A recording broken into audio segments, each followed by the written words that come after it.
The government actually uses taxes to discourage certain types of behaviour in society, right? We have to pay a tax on drinking alcohol, on smoking, but subsidising the cost of diesel is actually doing the opposite. It's incentivising the use, and that's why we've included it as a subsidy. One for Mum, one for Dad, and one for the country. And there has never been a more exciting time to be an Australian. Budgets are about choices, Fran, and you show what you value through the choices you make. Dead, buried, cremated. This is coal. Don't be afraid. Don't be scared. The Treasurer. Australia's basically done for. We'll just end up being a third-rate economy. You know, a banana republic. How good is Australia? Just follow the money. G'day and welcome to Follow the Money, the Australia Institute's podcast demystifying the big economic issues in Australia and putting them in plain English. I'm Ebony Bennett, Deputy Director at the Australia Institute, and today we're going to be talking all about the taxpayers' money that goes towards subsidising the fossil fuel industry in Australia. And let me tell you, the total amount may shock you. An Australia Institute report says Australia has already spent $10.3 billion of taxpayers' money on fossil fuel subsidies. The Australia Institute shows that over $10 billion in government subsidies were given to coal, oil and gas companies and other major users of fossil fuels. More that we are still subsidising fossil fuels directly or indirectly using taxpayer money is a disgrace. Not with my tax dollars. You want to pollute? You want to hurt the wildlife? You want to destroy our planet? Do it on your company's own dime. Unlike previous administrations, I don't think the federal government should give handouts to big oil to the tune of $40 billion in fossil fuel subsidies. And I'm going to be going to the Congress asking them to eliminate those subsidies. Recently, as part of US President Joe Biden's tax plan, US Treasury Secretary Janet Yellen released details of a scheme that will replace subsidies for fossil fuel companies in the US with incentives for production of clean energy. And lots of other countries around the world are also moving to eliminate fossil fuel subsidies altogether.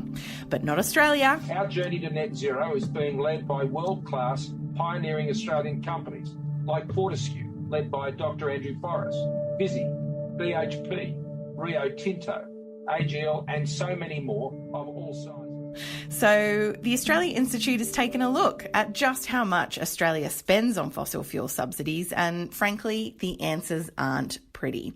So today I'm talking to co-authors of the Australia Institute's most recent report, research economist Eliza Littleton and graduate researcher Alia Armistead. G'day, Alia and Eliza. Thanks for joining me. Thank you. So firstly, Alia, give me the overall big picture summary here. Just how much does Australia spend subsidising the coal, oil and gas industries every year? In the last financial year, last year from 2020 to 2021, the total figure was $10.3 billion, which is a pretty big sum. That totals out to about almost $20,000 per minute for the year. Per minute? Yep. Every day. Every minute of the year. Wow, that's a huge figure. And how does that compare to what Australia spends on other sectors and services? It's up there for sure. So in the same year, we spent $8.9 billion on childcare and we spent $9 billion on public schools. So fossil fuel subsidies is actually more than we spent last year on childcare or public schools. Wow. And when we say we should be clear that you mean the Commonwealth government there. It's more than the Commonwealth government spends on childcare or public schools. That's right. Or I remember from the press release, that's more than we spend on the army every year. That's right. Just one budget item actually is more than we spend on the army. Yeah, wow. That's quite something. So Eliza, we've been talking about how much the rest of the world is kind of moving to eliminate fossil fuel subsidies, but prior to this report, there really wasn't a huge amount of information around or the attempts to kind of calculate how much they're worth. So tell me a bit about how you and Alia went about arriving at this $10 billion figure. Yeah, so there haven't been very many attempts to try and calculate how much Australian government subsidise the fossil fuel sector. A couple come to mind. So the IMF have done it in 2015. They calculated that the Australian government was subsidising the fossil fuel industry to the tune of $29 billion. Wow. And they included in their definition the cost of some of the externalities of this industry. So it really comes down to how you define a subsidy. And we chose to define a subsidy as a transaction where the government allocates scarce resources, mostly money, but sometimes infrastructure and land, to assist the fossil fuel industry. And the way we went about trying to calculate these subsidies is that we systematically went through all the state, territory, and federal government budget papers. So we looked through the budget papers of 2020 to 21, so that budget year. That's the most recent budget year. And we also used the Treasury's tax benchmark and variation statement to look at tax concessions, and we included that in our analysis as well. So basically a lot of going through budget papers and scanning every line item to find all the scary details.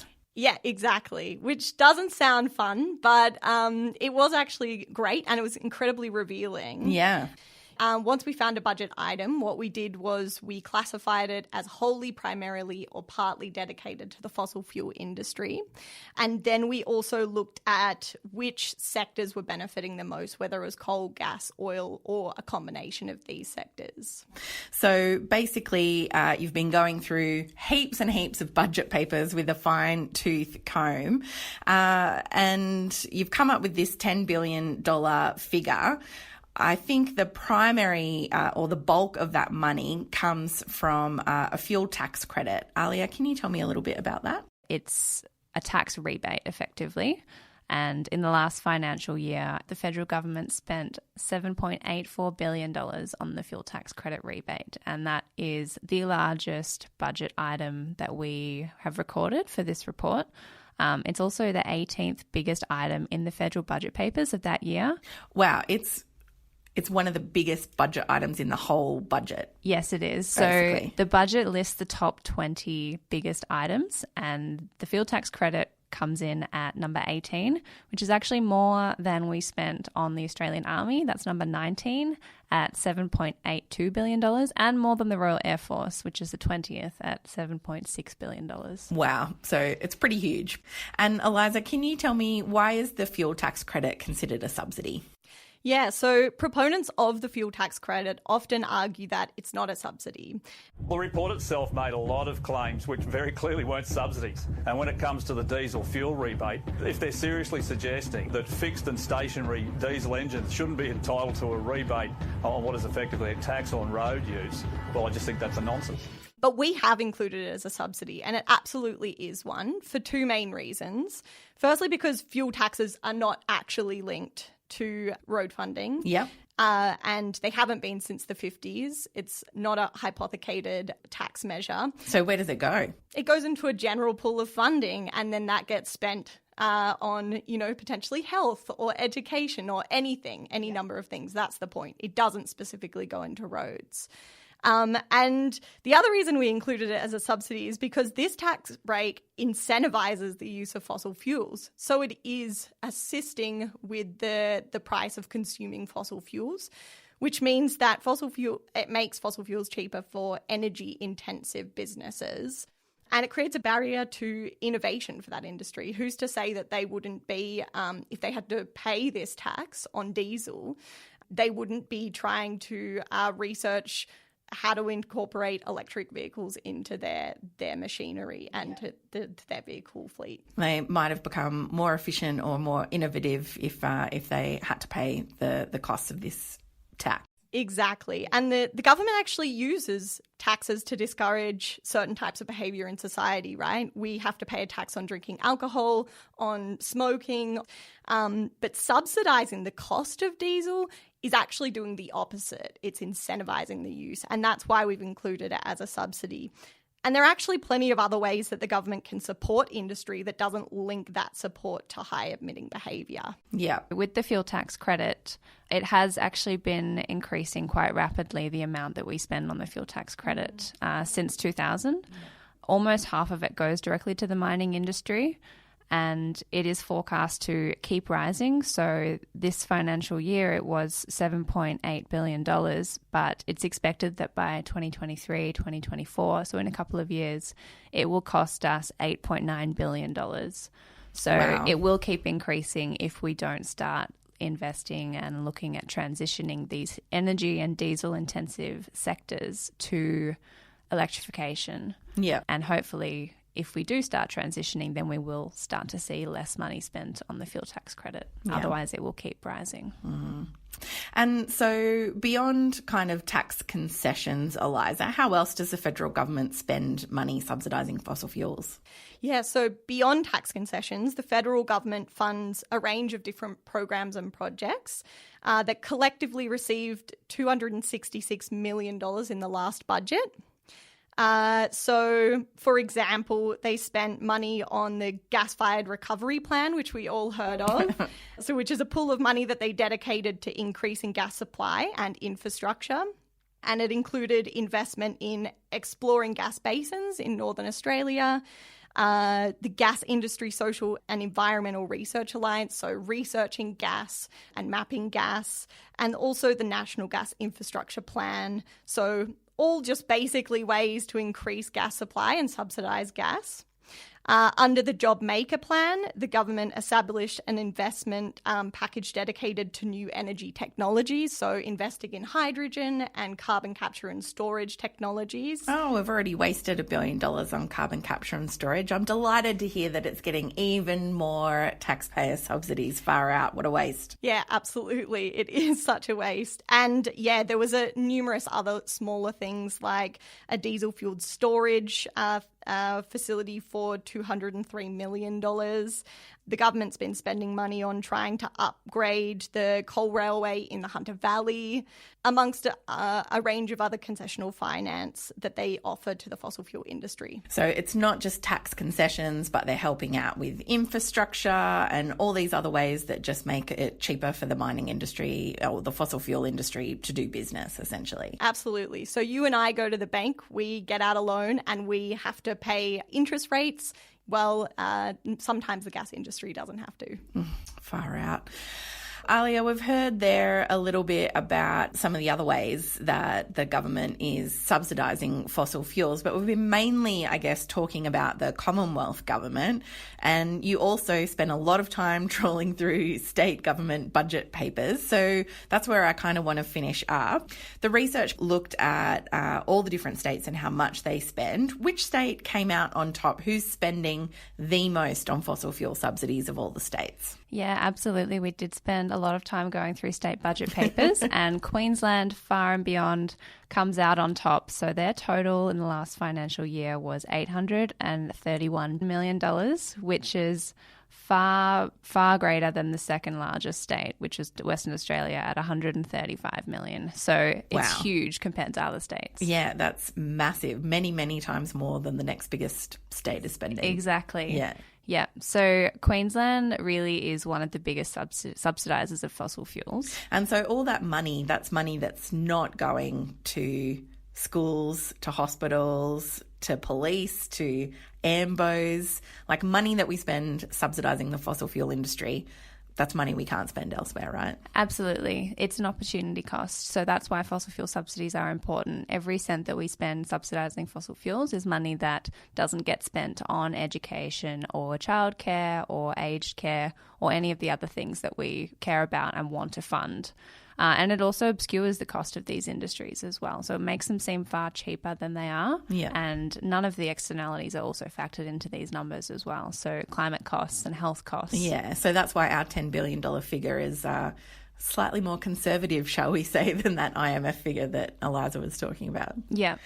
In fact, I believe that none other than Queensland Treasury has made the same point. It said, and I quote, "Governments face budget constraints and spending on mining-related infrastructure means less infrastructure spending in other areas, including social infrastructure such as hospitals and schools." Yeah, that's right. And when it comes to Queensland, it is mostly dedicated to coal. So almost half of the total figure is dedicated to coal, and that's largely due to Queensland. So almost 3/4 of the total funding is because of Queensland's dedication to coal. Wow. In addition to oil and gas. And I think Queensland's figure is so high mostly because of their very large number of state-owned energy companies, so coal and gas-fired power stations, coal mines, and also a large number of ports that all import and export fossil fuels, so coal, oil and gas. And Queensland is the only state where the majority of subsidies are wholly classified to fossil fuels. So as Eliza said, we classified all these subsidies as wholly, primarily or partly dedicated to fossil fuels. Yep. And Queensland is the only state where most of the subsidies are wholly dedicated to fossil fuels. So it's a big one. Yeah, that's depressing. So I guess to wrap up, is there any good news? Are there any states that are out of the fossil fuel subsidy game? We trawled through all the state and territory budget papers, and we didn't actually find any subsidies in Tassie. Yeah. At least not that we could identify. Tassie does have one small coal mine and one gas-fired power station, but we couldn't identify any subsidies for those industries.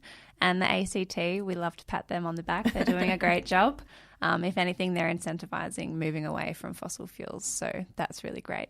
Excellent. Well, good to hear that there's some good news somewhere. And just to recap what Eliza and Alia have been talking about today, it's Australia Institute research that shows that the government subsidised the fossil fuel industry to the tune of $10.3 billion.